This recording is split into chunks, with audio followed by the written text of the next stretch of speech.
हम क्या करते हैं, डॉक्टर के पास जाते हैं, डॉक्टर कहता है यहाँ से ना एक टुकड़ा निकाल लूंगा, मुझे बायोप्सी करनी है, तो उसने एक टुकड़ा निकाल लिया। यही होती है बायोप्सी, टुकड़ा निकल गया। अब दो कारण हो गया, अब ये टुकड़ा इसका था, अब ये इससे अलग हो गया, अब इसका है क्या ये? अच्छा, जब हमारी त्वचा अलग हो जाती है, कोई शरीर का टुकड़ा कट जाता है, वो मरने लग जाता है। फार्मालीन दुनिया में सबसे तेजी से कैंसर सेल को ग्रो करता है। मान लेते हैं बॉडी ने सारी बॉडी का कचरा ब्रेस्ट में इकट्ठा कर रखा है। जब बॉडी कचरा इकट्ठा करती है तो वो कचरा बॉडी में फैल ना जाए, बॉडी उसके ऊपर एक लॉक लगा देती है, झिल्ली चढ़ा देती है। अंडे की तरह उसके ऊपर एक झिल्ली चढ़ी होती है। अंडा फोड़ दो, क्या निकल जाता, सारा बाहर निकल जाता ना। तो अंडा साबुत है तो बाहर नहीं निकलेगा। तो बॉडी क्या करती है, एक झिल्ली बना के उसके अंदर कचरा भरती रहती है, ताकि बॉडी में वो कचरा दोबारा ना फैल जाए। समझ आ रही है? हम क्या करते हैं, डॉक्टर के पास जाते हैं, डॉक्टर कहता है यहाँ से ना एक टुकड़ा निकाल लूंगा, मुझे बायोप्सी करनी है, तो उसने एक टुकड़ा निकाल लिया। यही होती है बायोप्सी, टुकड़ा निकल गया। अब दो कारण होंगे, अब ये टुकड़ा इसका था, अब ये इससे अलग हो गया, अब इसका है क्या ये? अच्छा, जब हमारी त्वचा अलग हो जाती है, कोई शरीर का टुकड़ा कट जाता है, वो मरने लग जाता है, वो खराब होने लग जाता है। अब ये कितनी देर में खराब हो जाएगा?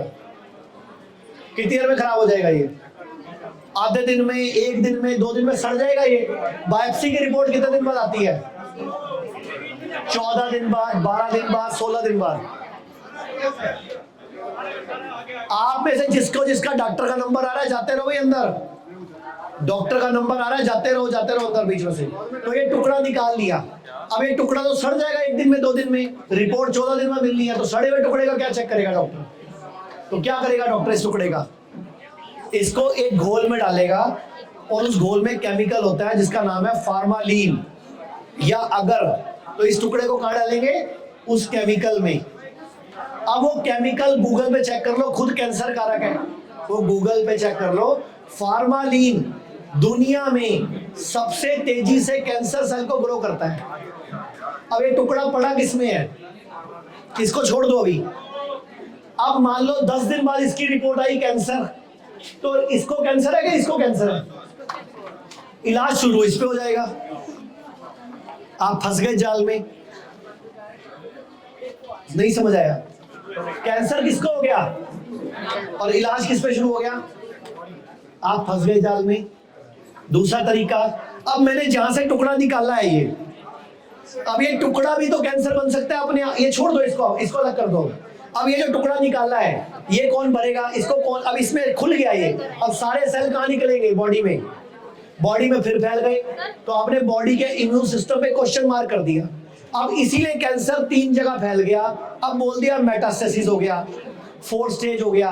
फैलाया किसने? गांठ का पंगा किसने लिया? खोली क्यों मेरी गांठ तुमने? नहीं ठीक कर सकता था तो पंगा लेना मत। तो ये गांठ, अगर तो आपकी इम्यूनिटी बहुत उच्चतम लेवल की है तो ये गांठ भर जाएगी, बॉडी भर देती है अगर आपकी इम्यूनिटी बहुत तेज है। लेकिन अगर आपकी इम्यूनिटी कॉम्प्रोमाइज्ड है, लीवर वीक है, डाइजेशन अच्छा नहीं है, अग्नि अच्छी नहीं है, तो ये टुकड़ा ही अब कैंसर बन जाएगा। अब यहाँ पे कैंसर बढ़ेगा। अब ले लो सवाल, अब उल्टा नया पंगा बढ़ गया। तो आप हर तरह से मरते हो, आप हर तरह से, इधर जाते हो तो मरते हो, इधर जाते हो तो करना क्या होता है? भगवान पे भरोसा रखो, अपना खाना ठीक कर दो, डाइट ठीक कर दो, और बॉडी की सफाई कर दो। बॉडी की क्या कर दो? बस ये करना है। चाहे कोई सा कैंसर हो, चाहे एंजियोसार्कोमा हो, चाहे ब्रेस्ट कैंसर हो, चाहे AML हो, चाहे CML हो, नामों से मत घबराओ। भारत में हमारे 120 से अधिक हॉस्पिटल, क्लिनिक और डी केयर सेंटर्स मौजूद हैं, जहां 900 से भी अधिक आयुर्वेदिक डॉक्टर्स और विशेषज्ञ आयुर्वेद, नेचुरोपैथी, पंचकर्म और डाइट थेरेपी जैसे प्राकृतिक तरीकों के माध्यम से कैंसर, किडनी, लिवर, हार्ट और अन्य गंभीर बीमारियों को रिवर्स करना सिखाते हैं।